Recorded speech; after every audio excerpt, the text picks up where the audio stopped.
Good morning. It's another beautiful day. And I'm sitting here just thinking about persisting and giving up.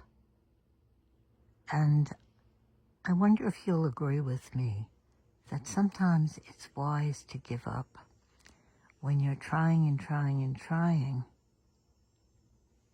and it feels like you have to prove yourself to accomplish something, whatever it is, a task, a relationship, anything.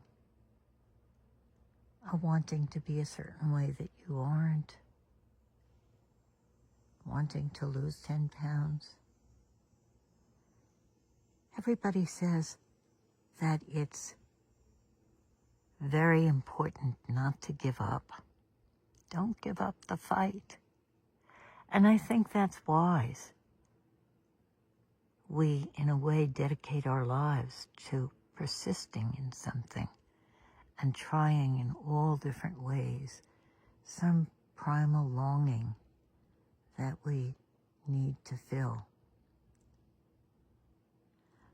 But I think that the opposite is also true, that when you give up and you say, I surrender, I'm not going to do this, or I'm not going to have this, something new happens.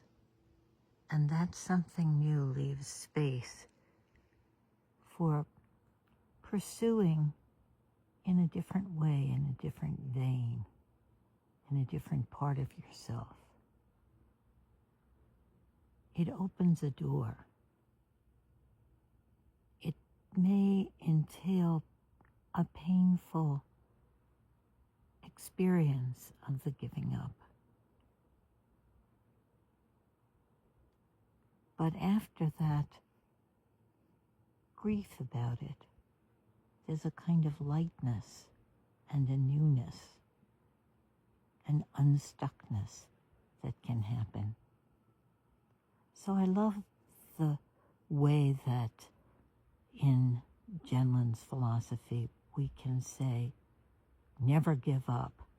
And it's a good idea to give up. And both of those can be true.